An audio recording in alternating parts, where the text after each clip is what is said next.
एक दिन college student Siya पहली बार किसी क्लाइंट के घर मसाज देने गई, लेकिन वहाँ पहुंचते ही उसे झटका लगा क्योंकि क्लाइंट वो नहीं था जैसा बताया गया था। सामने एक मर्द खड़ा था। सिया तो सिर्फ महिलाओं को मसाज देती थी, इसलिए वो तुरंत जाने लगी, लेकिन वो आदमी जिसे हम वीर कहेंगे उसे जबरदस्ती रोक लेता है और गुस्से में उसे बेड पर धक्का दे देता है। अगली सुबह होश आने पर सिया डर के मारे भागने लगती है, पर तभी वीर का असिस्टेंट राहुल उसे रोक लेता है। वह एक चेक देकर चेतावनी देता है कि अपने सर वीर से ज्यादा नजदीकियां मत रखना। सिया चौंक जाती है। उसे अब समझ आया कि वीर ने उसे किसी गलत प्रोफेशन की औरत समझ लिया था। गुस्से में उसने चेक वहीं फाड़ दिया। सिया ने उस रात को एक हादसा मानकर भूलने की कोशिश की, लेकिन 8 महीने बाद उसे पता चला कि वो ट्विंस प्रेग्नेंट है। अब मुश्किल यह थी कि उसकी सैलरी तो वो अपनी मौसी को भेजती थी ताकि वो उसकी नानी की दवाई खरीद सके। हॉस्पिटल के बिल के लिए पैसे चाहिए थे तो उसने मौसी को फोन किया। फोन उसके ममेरे भाई रोहित ने उठाया और उल्टा उसे शर्मिंदा करने लगा। किसी की औलाद पेट में लेकर घूम रही है, हमारा रिश्ता भी बर्बाद कर दिया, 30 लाख की दहेज की डील खराब कर दी और अब पैसे मांग रही हो। कॉल काट दी गई। मजबूर होकर सिया गाँव चली गई और वहीं बच्चों को जन्म देने की सोच ली। वो अपने ऑफिस में इस्तीफा देने गई ही थी कि वहीं उसे अचानक वीर मिल गया। उसने सिया का बड़ा हुआ पेट देखा और 8 महीने का हिसाब जोड़कर समझ गया कि बच्चे शायद उसके ही हैं। सिया डर गई क्योंकि उसने कुछ महीनों पहले देखा था कि एक औरत वीर पर झूठा इल्जाम लगाकर आई थी कि वो उसके बच्चे की मां बनने वाली है और वीर ने उसे ठग समझकर पूरी तरह भगा दिया। हादसे में उसका मिसकैरेज भी हो गया, इसलिए सिया ने झट से झूठ बोला, मैं सिर्फ 7 महीने प्रेग्नेंट हूँ, बच्चा आपका नहीं है। ये सुनते ही वीर आगबूला हो गया। मैंने जो पैसे दिए उनसे किसी और का बच्चा पैदा कर रही हो। सिया ने पलट कर कहा, ये मेरा बच्चा है और मैंने आपका 1 रुपया भी नहीं लिया, वो तो मेरी मेहनत की सैलरी थी। वीर ने गुस्से में उसे चले जाने को कह दिया। निकलते वक्त सिया अपनी प्रेगनेंसी रिपोर्ट गिरा गई, जो बाद में राहुल और वीर की मां सावित्री को मिल गई। सावित्री तो बहुत खुश हुई, मैं अपनी बहू से मिलना चाहती हूँ, लेकिन वीर बोला, मर जाऊंगा लेकिन उस लड़की से शादी नहीं करूंगा। सावित्री नाराज हो गई क्योंकि वीर उनके खानदान का इकलौता बेटा था और ऊपर से वीर को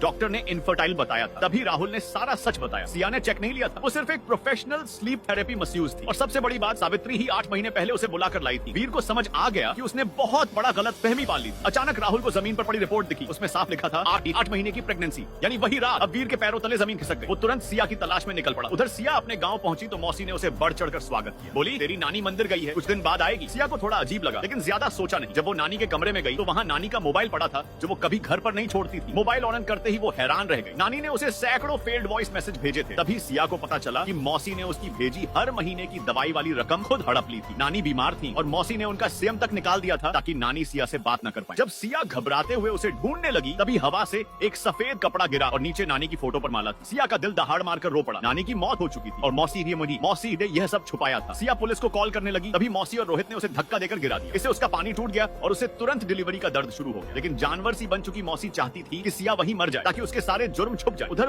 वीर गांव पहुंच चुका था। उसने दरवाजा खटखटाया और सिया को पुकारा। मौसी ने झूठ बोला, आप गलत घर आए हैं। जब वीर मुड़ने लगा, रोहित ने सिया का मुंह दबा लिया, लेकिन सिया ने आखिरी ताकत से रोहित के हाथ को काटा और जोर से चिल्लाई, बचाओ। वीर ने वो आवाज सुन ली।